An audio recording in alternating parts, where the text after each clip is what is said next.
Baik, Assalamualaikum warahmatullahi wabarakatuh. Pada perkuliahan hari ini kita akan membahas tentang anatomi fisiologi di sistem perkemihan atau di sistem urinaria. Baik, pada gambar ini kita akan menjelaskan tentang letak atau anatomi di sistem perkemihan. Di sistem perkemihan, fungsi anatomi yang paling utama adalah ginjal. Di sini terlihat gambar ginjal atau penampang ginjal. Di sini ada dua ginjal untuk tubuh manusia, kanan dan sebelah kiri. Ginjal kiri letaknya lebih sedikit ke bawah dibandingkan ginjal kanan karena di sini ada hepar. Sedangkan yang sebelah kanan tidak ada hepar. Yang warna biru ini adalah arteri dari ginjal. Yang warna merah ini adalah vena yang akan menyalurkan darah dari jantung menuju ke ginjal, sama dengan yang warna biru ini. Kemudian kita masuk ke subpembahasan. Untuk sistem urinaria merupakan sistem organ yang memproduksi, menyimpan, dan mengalirkan urin. Pada manusia, sistem ini terdiri dari dua ginjal, dua buah ureter, kandung kemih, dan otot sphincter, dan yang terakhir adalah uretra.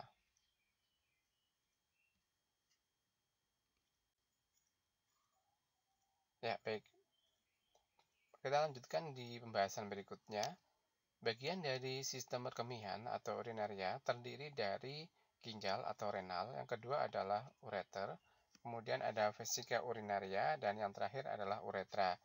Ini adalah gambar dari sistem perkemihan untuk orang atau laki-laki dan yang perempuan.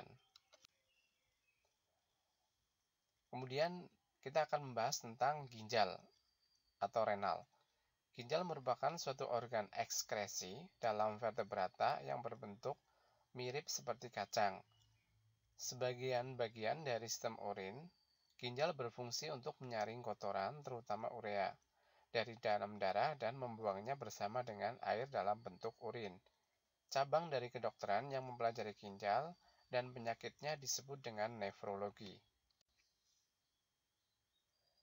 Kedudukan ginjal berada di belakang dari cavum abdominalis dan di belakang peritoneum pada kedua sisi vertebra lumbalis ketiga, melekat langsung pada dinding abdomen. Fungsi dari ginjal yang pertama adalah untuk mengeluarkan zat atau toksik atau racun. Yang kedua untuk keseimbangan cairan, kemudian keseimbangan asam basa, kemudian mengeluarkan sisa-sisa metabolisme dalam bentuk ureum, kreatinin, dan yang lain-lain. Manusia memiliki sepasang ginjal yang terletak di belakang perut atau abdomen. Ginjal ini terletak di kanan dan di kiri tulang belakang, di bawah hepar dan limfa. Di bagian atas atau superior ginjal terdapat kelenjar adrenal, disebut juga dengan kelenjar suprarenal. Ginjal bersifat retroperitoneal, yang berarti terletak di belakang peritoneum yang melapisi rongga abdomen. Kedua ginjal terletak di sekitar vertebra torakal ke-12 hingga lumbal ketiga. Ginjal kanan biasanya terletak sedikit ke bawah dibandingkan ginjal kiri untuk memberi tempat pada hati atau organ hati. Sebagian dari ginjal terlindungi oleh kosta ke-11 dan ke-12. Kedua ginjal dibungkus oleh lapisan lemak yang disebut dengan lemak perineal dan lemak paraneal yang membantu untuk meredam goncangan apabila seorang itu bergerak. Nah, pada gambar ini menjelaskan tentang struktur ginjal apabila ginjal itu kita belah menjadi dua bagian. Lapisan paling luar atau yang membungkus ginjal adalah renal kapsul yang tadi kita sampaikan. Kemudian yang kedua adalah renal cortex. Yang ketiga adalah renal medula. Kemudian ada nefron. Dia berada di dalam renal medula yang terdiri dari berjuta-juta nefron. Kemudian ada arteri, pembuluh darah arteri, ada pembuluh darah vena, ini yang mensupport sirkulasi darah. Kemudian yang terakhir ada ureter. Kemudian lapisan ginjal, setiap ginjal akan terbungkus oleh selaput tipis yang disebut dengan kapsula renals, yang merupakan jaringan fibros yang berwarna ungu tua. Lapisan ginjal terbagi atas lapisan luar dan lapisan dalam. Lapisan luar disebut dengan korteks dan lapisan dalam disebut dengan lapisan medulla. Bagian paling luar dari ginjal disebut dengan korteks. Bagian lebih dalamnya lagi disebut dengan medulla dan bagian paling dalam disebut dengan pelvis. Pada bagian medulla ginjal dapat dilihat adanya piramida yang merupakan bukaan saluran atau pengumpul. Ginjal akan dibungkus oleh lapisan jaringan ikat longgar yang disebut dengan kapsula. Unit fungsional dasar dari ginjal adalah nefron, yang dapat berjumlah lebih dari 1 juta buah dalam satu ginjal normal untuk ukuran manusia dewasa. Nefron ini berfungsi sebagai regulator air dan zat terlarut, terutama elektrolit, dalam tubuh dengan cara menyaring darah, kemudian mereabsorpsi cairan dan molekul yang masih diperlukan oleh tubuh. Molekul dan sisa cairan yang lain akan dibuang. Reabsorpsi dan pembuangan dilakukan menggunakan mekanisme pertukaran lawan arus dan kontransport. Hasil akhir yang kemudian diekspresikan disebut dengan urin. Darah dapat disaring melalui dinding epitelium tipis yang berpori dari glomerulus dan kapsula Bowman karena adanya tekanan dari darah yang mendorong plasma darah. Filtrat yang dihasilkan akan masuk ke dalam tubulus ginjal. Darah yang telah disaring akan meninggalkan ginjal lewat arteri eferen. Tubulus ginjal merupakan lanjutan dari kapsula Bowen. Bagian yang mengalirkan filtrat glomerular dari kapsula Bowen disebut dengan tubulus konvensiul proksimal. Bagian selanjutnya adalah lengkung Henle yang bermuara pada tubulus konvensional distal.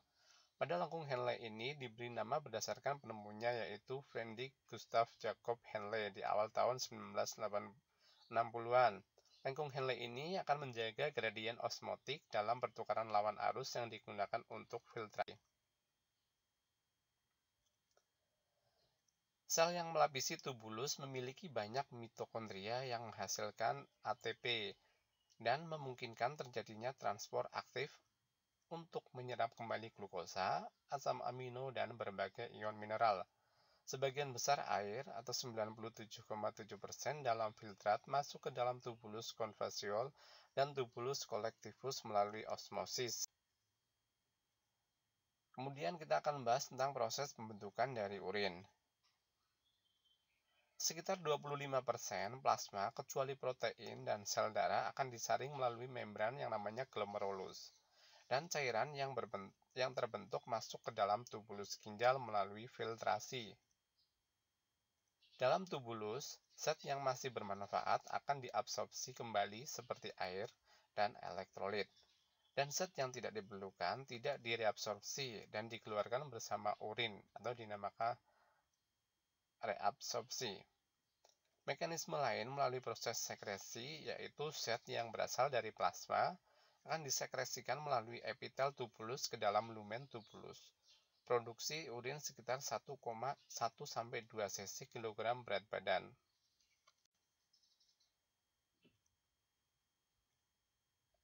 Ya baik, pada gambar ini akan menjelaskan tentang tadi untuk proses pembentukan urin, di mana darah yang sudah masuk ke glomerulus, ya, kemudian akan disaring di glomerulus, kemudian hasil saringan ini akan masuk ke dalam kapsula Bowman, di mana di kapsula Bowman ini darah sudah dalam proses penyaringan dalam bentuk cair. Kemudian di kapsula Bowman kemudian dilanjutkan ke lengkung Henle. Nah, di kapsula Bowman darah yang sudah dalam bentuk cair kemudian disaring, zat-zat yang akan dibutuhkan tubuh akan diserap oleh aferen, arteri-arteri aferen, kemudian yang tidak bermanfaat, zat-zat ini akan dilanjutkan ke tubulus proksimal. Dari tubulus proksimal dia akan masuk ke lengkung Henle di sini, di lengkung Henle, ya. Kemudian akan dibuang lagi menuju ke arteri renalis, ya. di mana nanti akan terjadi sekresi atau pembuangan di sana. Zat-zat yang dibutuhkan oleh tubuh akan diserap di sini, ya, di arteri, di tubulus distal, ya. Kemudian darah, zat-zat yang tidak diperlukan seperti ureum, kreatinin, dia berada di dalam cairan. Di sini sudah bukan berbentuk darah tapi sudah dalam bentuk cairan. Kemudian dia sudah siap untuk dibuang melalui uretra dan akan masuk ke kandung kemih.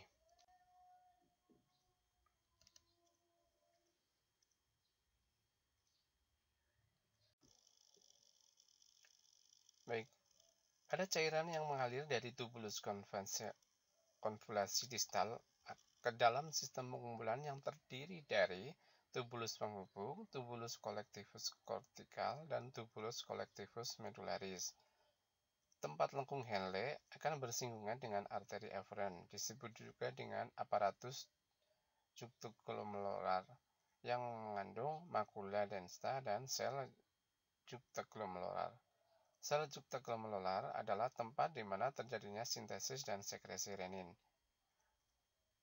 Cairan akan menjadi semakin kental di sepanjang tubulus dan saluran untuk membentuk suatu urin, yang kemudian akan dibawa ke kandung kemih melalui ureter. Fungsi dari homeostatis di ginjal. Ginjal sebagai pengatur pH atau konsentrasi ion mineral dan komposisi air dalam darah. Ginjal mempertahankan pH plasma darah pada kisaran 7,4 melalui pertukaran ion hidronium dan hidroksil. Akibatnya, urin yang dihasilkan dapat bersifat asam pada pH 5 atau dapat bersifat alkalis pada pH 8. Kadar ion natrium dikendalikan melalui sebuah proses homeostatis yang melibatkan aldosteron untuk meningkatkan penyerapan ion natrium pada tubulus konvolasi. Fungsi lain dari ginjal adalah sebagai mengeluarkan hormon eritropoetik atau pengaturan pembentukan sel-sel darah merah, dan hormon renin sebagai pengatur tekanan darah dan keseimbangan ion natrium dalam plasma darah. Yang selanjutnya adalah ureter. Ureter terdiri dari dua pipa yang masing-masing bersambung dari ginjal ke kandung kemih. Lapisan dinding ureter terdiri dari lapisan luar dan lapisan tengah. Lapisan luar terdiri dari jaringan ikat atau fibrosa dan lapisan tengah terdiri dari jaringan atau otot polos. Lapisan dinding ureter terjadi gerakan peristaltik setiap 5 menit sekali yang mendorong urin melalui ureter.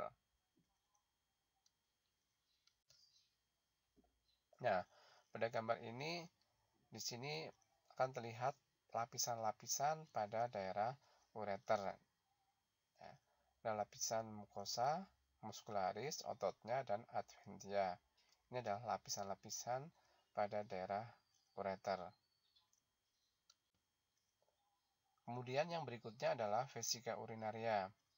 Vesika urinaria adalah sebuah kantong dengan otot yang mulus dan berfungsi sebagai penampung air seni yang merubah-ubah jumlahnya karena kandungan kemih dapat mengembang dan mengempis. Proses miksi ini adalah di mana distensi kandung kemih kurang lebih 250 cc. Kemudian akan terjadi refleks kontraksi pada dinding kandung kemih. Kemudian akan terjadi relaksasi sphincter internus dan akan menyebabkan terjadinya relaksasi sphincter externus. Kemudian akan mengalami pengosongan pada area kandung kemih, sehingga terjadi kontraksi kandung kemih dan relaksasi sphincter dihantarkan melalui serabut saraf simpatis. Kemudian persarafan vesika urinaria diatur oleh thoracolumbalis dan kranial dari sistem saraf otonom.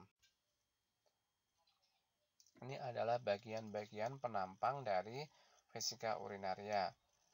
Dari ginjal akan disalurkan ke ureter, kemudian akan masuk ke area vesika urinaria sebagai tempat penampungan air seni, di mana kalau air seni sudah mencapai kurang lebih 250, maka akan terjadi miksi atau pengeluaran air seni melalui tadi proses-proses yang sudah disampaikan.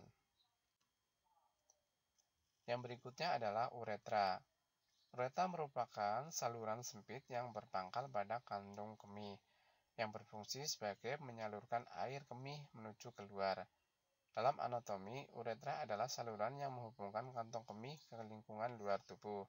Uretra berfungsi sebagai saluran pembuangan baik pada sistem kemih atau ekskresi dan sistem seksual. Pada pria, berfungsi juga sebagai sistem reproduksi sebagai saluran pengeluaran air mani.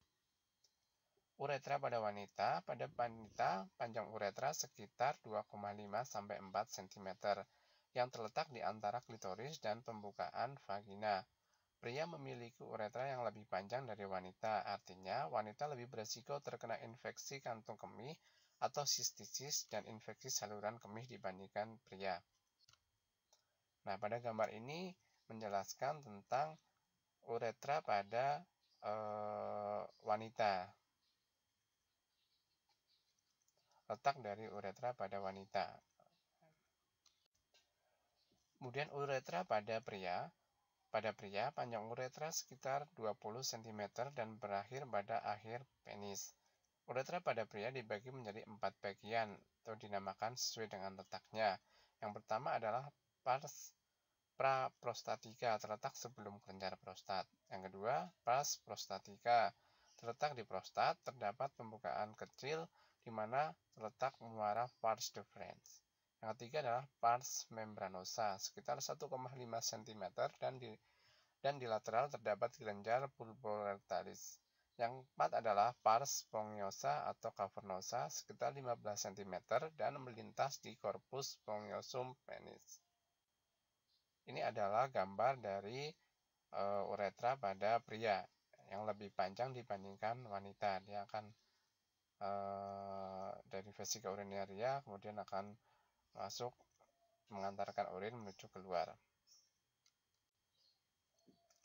Kemudian volume urin. Volume urin ini menentukan beberapa jumlah urin yang dikeluarkan dalam waktu 24 jam. Berdasarkan usia, volume urin normal dapat ditentukan sebagai berikut. Dari mulai usia 1–2 hari sampai dengan usia 2. Di sini akan terdapat semakin tinggi usianya, semakin banyak produksi urin yang dikeluarkan. Kemudian faktor-faktor yang mempengaruhi eliminasi urin. Yang pertama adalah diet dan asupan atau intake. Semakin banyak intake yang masuk, maka hasil buangnya juga akan semakin banyak. Respon keinginan awal untuk berkemih, ada gaya hidup, tingkat aktivitas, tingkat perkembangan, kondisi penyakit, kebiasaan seseorang, tonus otot, pembedahan, pengobatan, dan pemeriksaan diagnostik. Kemudian perubahan-perubahan produksi urin. Yang pertama adanya gangguan yang namanya adalah retensin urin. Retensin urin merupakan penumpukan urin dalam bladder atau vesika urinaria dan ketidakmampuan bladder untuk mengosongkan kandung kemih. Penyebab distensi bladder ini adalah urin yang terdapat dalam bladder melebihi 400 ml yang normalnya sekitar 250–400 ml. Tanda-tanda klinis dari retensi urin adalah ketidaknyamanan pada daerah pubis, distensi pada vesika urinaria, ketidaksanggupan untuk berkemih, sering berkemih saat vesika urinaria terisi sedikit urin, ketidakseimbangan jumlah urin, meningkat keresahan dan keinginan berkemih, adanya urin sebanyak 300–400 ml dalam kandung kemih. Biasanya disebabkan oleh operasi pada daerah abdomen bawah, pelvis, vesika urinaria, trauma pada sumsum tulang belakang, atau tekanan uretra yang sangat tinggi yang disebabkan oleh otot struktur yang lemah.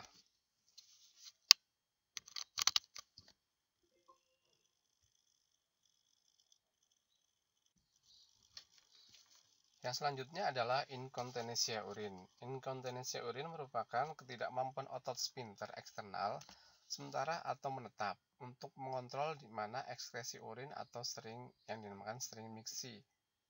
Inkontinensia terdiri atas inkontinensia dorongan, inkontinensia total, inkontinensia stres, inkontinensia refleks, dan inkontinensia fungsional. Kemudian ada yang dinamakan dengan enuresis. Enuresis ini merupakan ketidaksanggupan untuk menahan kemih atau mengompol yang diakibatkan tidak mampu dalam mengontrol sphinkter. Faktor penyebab dari aneurisme ada kapasitas vesika urinnya lebih besar dari kondisi normal.